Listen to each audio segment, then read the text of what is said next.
नमस्कार, मैं जितेंद्र चतुर्वेदी। आपसे आग्रह रहेगा कि अगर मतांतर से नहीं जुड़े हैं तो जुड़िए, वीडियो को लाइक करिए और साझा करना मत भूलिए। बात उस आंतरिक सर्वे की करेंगे जो भाजपा ने अभी कराया है। ये जो सर्वे है ये 190 सीटों से जुड़ा हुआ है जिन पर पहले दो चरण में वोटिंग हुई है। अब ये बहुत कुछ बयान कर रहा है, खास तौर से इस बात को लेकर कि इन 190 सीटों में भाजपा और उसका गठबंधन कितनी सीटों पर जीत हासिल करने जा रहा है। इसे लेकर बड़े सनसनीखेज खुलासे इंटरनल रिपोर्ट में हुए हैं जो जो भाजपा ने करा रखा है।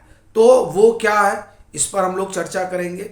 साथ ही एक मसला यह है कि टर्नआउट घटा क्यों है, तो इसको लेकर तीन चार तरह की चीजें सामने आ रही हैं। अब मैं ये कहूंगा कि पहले आप इसको सुनिएगा, खुद ही एक अनुमान मत लगाइएगा। और फिर जो चुनाव आयोग ने आंकड़े वगैरह दे रखे हैं, उन आंकड़ों ने तो तमाम जो राजनीतिक विश्लेषक हैं उनके माथे पर बल ला ही दिया है।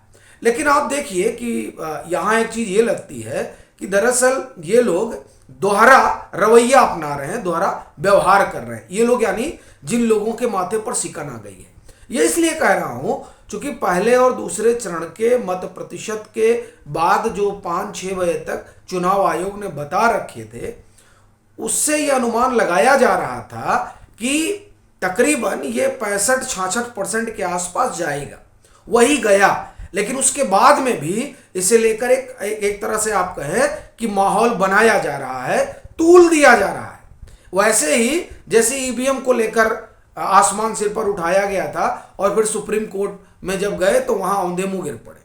अब उसी तरह से इसे भी आप कहें कि हवा क्रिएट किया जा रहा है। जबकि 19 अप्रैल और 26 अप्रैल की वोटिंग के बाद यह साफ हो गया था कि मत प्रतिशत जो रहेगा, जो फाइनल आएगा, वो 65-66 के आसपास जाएगा और वही गया। लेकिन ये लोग न मालूम कैसे एज्यूम करके बैठे थे, और वो एज्यूम ही था कि इनको लग रहा था कि भाजपा की विदाई होने जा रही है। मगर जो चुनाव आयोग ने आंकड़े दिए हैं, वो आंकड़े तो एक अलग तस्वीर उकेर रहे हैं, जिसकी वजह से जो लोग खुद को लोक कल्याण मार्ग की रेस में खड़ा पा रहे थे, उन सब के लिए अब खतरे की घंटी बज गई है। रही बात लोअर टर्नआउट की, यानी ये मत प्रतिशत गिरा क्यों, तो इसकी 3-4 वजह बताई जा रही है। पहला तो ये कहा जा रहा है, जो खुद केंद्रीय गृह मंत्री ने अपने एक साक्षात्कार में कहा कि चूंकि मतदाता सूची रिवाइज हुई है, नई बनकर आई है, इसलिए टर्नआउट गिरा है। इसका मतलब ये हुआ कि जो पुरानी मतदाता सूची थी उसमें फर्जी वोटर भी बहुत थे, तो जब नई बनी तो तमाम जो फर्जी वगैरह वोटर थे वो सारे बाहर हो गए, तो एक उसका असर है। दूसरा जो बात सामने आ रही है वो ये कि ये जो 400 पार का नारा दिया गया, इस 400 पार के नारे ने विपक्षी गठजोड़ और उनके मतदाताओं को बड़ा हतोत्साहित किया है। अब आपको लगेगा कि कैसे आप ये बात कर रहे हैं, तो अगर ये बात नहीं होती तो अमेठी और रायबरेली से चुनाव लड़ने का साहस जो है वो राहुल गांधी और प्रियंका वाड्रा बना चुके होते। लेकिन वो लोग साहस नहीं जुटा पा रहे हैं, ऊहापोह की स्थिति चल रही है। ये ऊहापोह की स्थिति बताती है कि किस तरीके से गठजोड़ के भीतर जो है, और खासतौर से कांग्रेस के अंदर भय फैला हुआ है कि कहीं चुनाव हार न जाए अगर इन सीटों पर उतरे, और हार जाएंगे तो ये जो तमाम कोशिश हुई है लॉन्चिंग वगैरह की, वो सब औंधे मुंह गिर जाएगी। एक तो पहले से ही कुछ बचा नहीं है, और अगर हार जाएंगे तो और संकट हो जाएगा। तो ये डर है जिसके लिए अंतिम समय तक तय नहीं कर पा रहे। तो जब ये डर नेता में है तो जाहिर सी बात है कि उनके समर्थकों में भी है। इसलिए ये जो 400 पार का नारा है, ये नारा, ये बात ठीक है कि भाजपा को बैकफायर कर रहा है कई मामलों में, लेकिन उससे ज्यादा असर विपक्षी गठबंधन के समर्थकों और मतदाताओं पर पड़ रहा है, क्योंकि वो मानकर चल रहे हैं कि जब हार ही रहे हैं तो बाहर निकलने से क्या फायदा। ये एक बड़ा साइकोलॉजिकल फैक्टर है। एक चीज और बताई जा रही है कि साहब चूंकि लड़ाई में कोई है ही नहीं है, तो जब कोई है ही नहीं है तो जो उस तरफ का समर्थक वर्ग है वो निकल नहीं रहा। ये 3-4 चीजें जो आप एक तरह से कहें कि इसे रेखांकित किया जा रहा है। लेकिन सबसे बड़ी चीज ये है कि वो सब तो ठीक है, ये भाजपा का इंटरनल सर्वे क्या कह रहा है, और इस इंटरनल सर्वे ने तमाम जो राजनीतिक पुरोधा हैं उनके पैरों के नीचे की जमीन खिसका दी है। वो इसलिए क्योंकि सभी तो यही कह रहे हैं कि नहीं नहीं इस बार तो भाजपा के लिए बड़ा संकट है, नरेंद्र मोदी की अगुवाई में वापसी ये इसके संकेत नहीं है। और कहा जा रहा है कि इनकी सीटें घट रही हैं, गिनाया जा रहा है कि उत्तर प्रदेश में सीटें कम हो रही हैं, पश्चिम बंगाल में सीटें कम हो रही हैं, महाराष्ट्र में सीटें कम हो रही हैं, कर्नाटक में सीटें कम हो रही हैं, राजस्थान में सीटें कम हो रही हैं, मध्य प्रदेश में सीटें कम हो रही हैं। यानी एक नरेशन ये गढ़ा जा रहा है कि ये जो हिंदी हार्टलैंड है, हिंदी हार्टलैंड में भाजपा जो है वो सीटें लूज कर रही है, और उसकी भरपाई के लिए जाहिर सी बात है कि दक्षिण से सीटें आनी चाहिए, तो दक्षिण से सीटें आ नहीं रही हैं। तो इस लिहाज से यह एज्यूम कर लिया गया है, और उस एजम्पशन में ये जो आप ये कहें कि तमाम पुरोधा है उन लोगों का अपना अपना जो जमीनी उनका जो अपना जमीनी आकलन है उसके लिहाज से उन लोगों ने बना लिया है कि नहीं भाजपा के लिए 4 जून को बात ठीक नहीं रहेगी, और ये इंडिया साइनिंग वाला मसला होने जा रहा है।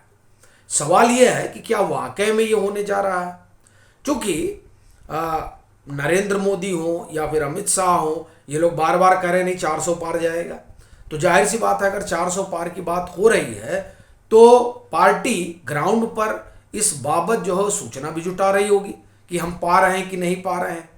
तो इसी को मापने के लिए आप एक तरह से कहें कि जो इंटरनल सर्वे आया है भाजपा का वो चौंका देगा तमाम एक पुरोधाओं को।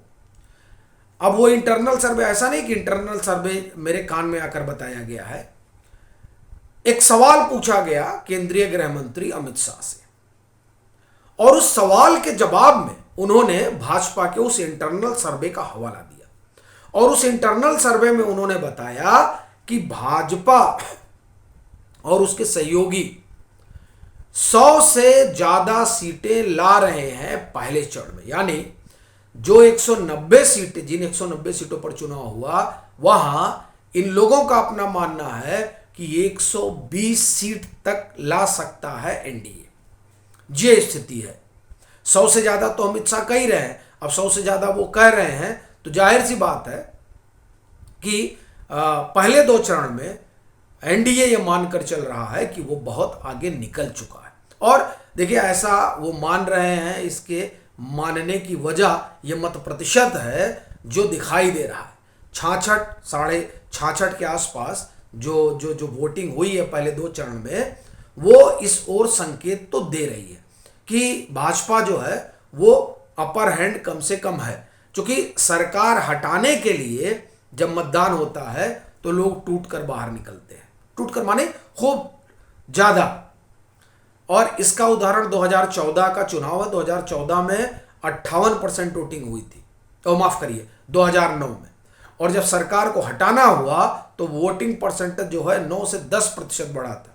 2014 में ये स्थिति हो गई थी। और अगर आप कॉन्स्टिट्यूएंसी वाइज देखेंगे तो कई मतलब आप देखिए जहां भाजपा और कांग्रेस आमने सामने थी, उन कॉन्स्टिट्यूएंसी में तो 20% जो है वो मत बढ़ा है भाजपा के पक्ष में। और ये अक्रॉस द इंडिया देखने को मिला है, खासतौर से अगर हम हिंदी पट्टी की बात करें तो 2014 में। कहना यह है कि जब सरकार हटाने की लहर होती है तो मत प्रतिशत बहुत तेजी से बढ़ता है, वोटिंग। लेकिन अभी तो उस तरह की कोई स्थिति है नहीं, और 2019 की तुलना में अगर आप देखें तो 2% कम है, 3% कम है, और 2014 की तुलना में देखें तो 2-2.5% ज्यादा है। तो इस वजह से ये इंटरनल सर्वे और ये मत प्रतिशत दोनों को जोड़कर देखा जाए तो ऐसा लग रहा है कि पहले 2 चरण में खतरे की घंटी इंडी गठबंधन के लिए बज चुकी है। आपकी क्या राय है जरूर साझा करें। मतांतर से नहीं जुड़े हैं तो जुड़े, वीडियो को लाइक करें और खूब शेयर करें।